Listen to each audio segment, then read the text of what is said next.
The cosmos was in turmoil. The reign of Kronos, the Titan king, was marked by tyranny and injustice.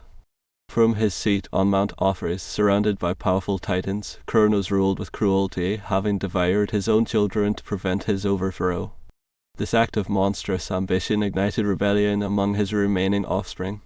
Zeus, the youngest son, secretly nurtured and hidden by Re, grew in strength, waiting for the opportune moment to challenge his father's despotic rule. Driven by a thirst for justice and fueled by the plight of his consumed siblings, Zeus plotted his ascent, determined to dismantle the Titan's iron grip on the universe and usher in an era of balance and fairness, a stark contrast to the oppressive regime of his father. The seeds of war were sown, and the world braced for a conflict that would reshape the very fabric of existence, pitting father against son, Titan against Olympian. 10 years into the grueling Titanomachy, Zeus, leading the Olympian rebellion, reflected on the decade of war. Early skirmishes had given way to brutal attrition, culminating in a devastating defeat by Atlas, Kronos' formidable general. Atlas's victory was a stark reminder of the Titans' might, costing the Olympians dearly and demoralizing their ranks. Yet the callous display of Olympian casualties, their heads impaled around Olympus, ignited a fierce resolve within the rebels. Zeus, fueled by grief and rage, rallied his brothers Hades and Poseidon, and launched retaliatory strikes, culling Titan forces in a bitter campaign of vengeance. Despite these victories, the Titans' raw power remained a formidable obstacle, their weapons and armor superior, forcing the Olympians to rely on cunning and strategy rather than direct confrontation. The war had reached a stalemate, demanding a new approach, a decisive plan to break the deadlock and finally confront the Titans on equal footing. Recognizing the limitations of brute force, Zeus devised a daring strategy, one that diverged from the expectations of his war-minded brothers. Consulting with Hera and gaining the crucial support of Hestia and Demeter, Zeus formulated a plan that emphasized deception and tactical brilliance. He announced a direct confrontation, a seemingly headlong charge against the Titan center, while secretly intending a flanking maneuver of mines. As the Olympian army raided on the plains of Thessaly, Hades, Poseidon, Zeus himself, and their mightiest warriors formed a single, imposing battering ram, drawing the Titan's attention and forces to the center. Atlas, mirroring past tactics, cleaved chasms to isolate the Olympian center, anticipating another direct clash. However, this time, the Olympian center held firm, patiently awaiting the Titan's onslaught, while the true battle unfolded elsewhere, hidden from Titan eyes. As the Titan heroes smashed into the seemingly vulnerable Olympian center, a calculated illusion was sprung. Zeus and his brothers, along with their elite guard, vanished, becoming mere wisps on the wind. The Titans, initially triumphant, soon realized the deception, their rage turning to horror as they witnessed the true Olympian strategy unfold. Drawn deep into the plains by the illusion, the Titan flanks had been lured directly beneath the shadow of Mount Olympus. From the heights, a devastating barrage of boulders rained down upon the exposed Titan wings, crushing their foot soldiers and blocking any retreat. Simultaneously, the seemingly routed Olympian flanks, now revealed to be elite warriors, turned and charged, annihilating the trapped and unsuspecting Titan wings. The Titans' bellicose focus on the Olympian heroes had blinded them to the unfolding trap, leaving their flanks utterly vulnerable and exposed to a catastrophic counterattack. With the Titan army routed and their heroes fleeing back to Mount Othrys, Zeus surveyed the hard-won victory, yet felt a profound sense of incompleteness. Leaving behind the raucous celebrations of the Olympian rebels, Zeus sought solitude at the edge of Mount Olympus, his gaze fixed on Othrys, his father's formidable stronghold. Transforming into an eagle, Zeus soared towards his father's domain, his intent clear, to confront Kronos directly. As he circled Othrys, he saw Kronos waiting, perched atop the pinnacle, his gaze sharp and knowing. Kronos, with a chilling whisper carried on the wind, acknowledged Zeus's victory but ominously declared it far from over, revealing the true scale of his defense as ancient, potent magic woven into the very fabric of Mount Othrys, rendering it virtually impregnable. Zeus understood the grim truth: conventional warfare could never breach such formidable defenses. Desolate and facing an insurmountable impasse, Zeus sought solace and guidance in the cave where Re had hidden him, a place of profound personal significance. In this sacred space, surrounded by the silent, stone hands that once held his infant form, Zeus invoked Gaia, his grandmother, the primordial earth goddess. He questioned her purpose, her design in setting Hema upon this seemingly unwinnable war against a foe so powerfully entrenched. Gaia's response echoed through the cave, her face materializing from moss and earth, not in anger, but with the gentle reproach. She affirmed her support, her provision of all that Zeus had needed thus far, but countered his despair with the probing question: did he truly lack faith in his own lineage, in his own potential to transcend the brute force of his father? Gaia challenged Zeus to look deeper, to remember the ancient lore, the forgotten powers within his own family. Gaia's words resonated deeply within Zeus, prompting a flood of forgotten memories, of tales whispered in his youth, of primordial beings beyond the Titans.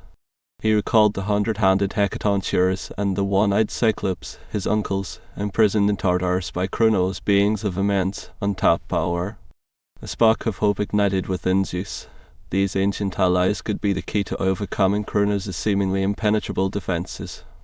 Gaia confirmed their potential, acknowledging their might, but warned of the perilous journey to Tartarus and the formidable guardian of its gates, the Dragoness camp. Undeterred, Zeus resolved to undertake this perilous quest, recognizing that victory lay not in direct assault, but in forging alliances with forgotten powers, in delving into the deepest realms to unearth the forces capable of shattering the Titan stronghold.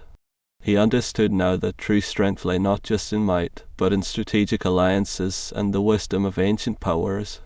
Gathering his siblings, Zeus outlined the daunting mission to Tartarus, the chilling realm of primordial darkness. Gaia, in response to Zeus's call, opened a chasm, a staircase spiraling down into the earth's abyss. The Olympians descended, their divine light barely piercing the oppressive gloom. Hades, familiar with shadows, led the way, scouting the treacherous paths carved by ancient forces. Emerging onto another level, Hades guided them to a vantage point overlooking their first obstacle camp, the monstrous Dragoness guarding the gates of Tartarus. A colossal serpentine beast with a woman's torso, adorned with bestial heads and a scorpion stinger, camp slumbered on a bed of embers, radiating intense heat and menace. The Olympians, awestruck and wary, retreated to strategize, recognizing the formidable power of this ancient guardian and the need for a coordinated, decisive strike to overcome her. Hera, voicing the collective apprehension, emphasized Camp's terrifying power, her teeth as tall as gods. Undeterred, Zeus orchestrated a plan. Demeter, with her command overflower, would ensnare Camp with vines, hindering her movement. Hestia would target the Dragoness's wings and heads with fire, preventing flight. Hades, cloaked in shadow, would deliver the killing blow, while Zeus and Poseidon would act as a diversion, drawing Camp's fiery wrath. Demeter unleashed her power, summoning vines from the embers, binding Camp as she awoke in fury, spewing flames. Hestia and Hera launched fiery assaults, further enraging the beast, but inadvertently aiding its escape. Camp, now fully roused, unleashed torrents of fire, forcing Zeus and Poseidon into a desperate dance of evasion.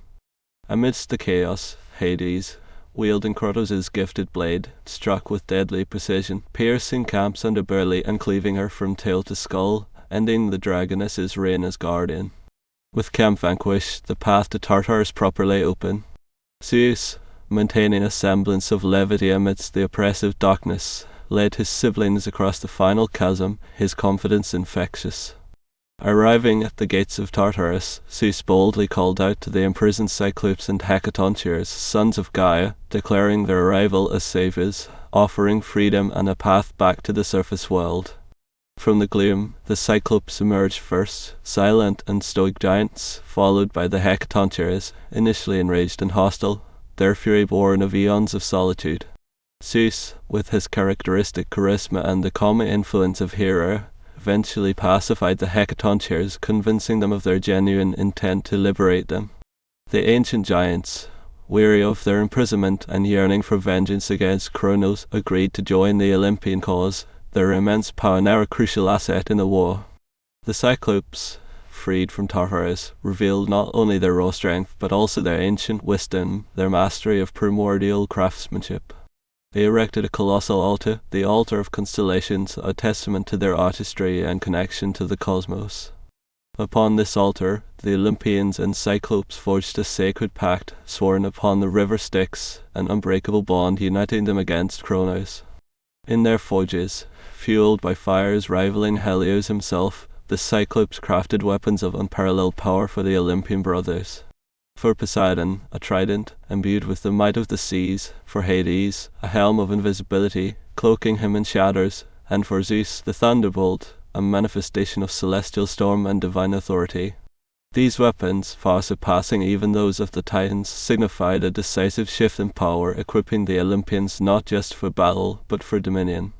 As the Olympians prepared for the final confrontation, Prometheus, ever the insightful Titan, arrived with a crucial warning. Kronos, emboldened by false prophecies, would launch a decisive attack within 3 days, believing victory assured.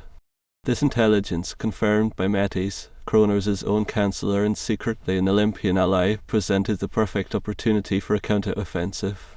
Zeus, entrusting a perilous mission to Hades, tasked him with infiltrating Mount Offers on the eve of battle. Cloaked in invisibility, Hades navigated the Titan stronghold, guided by Metis, reaching the Titanomachy.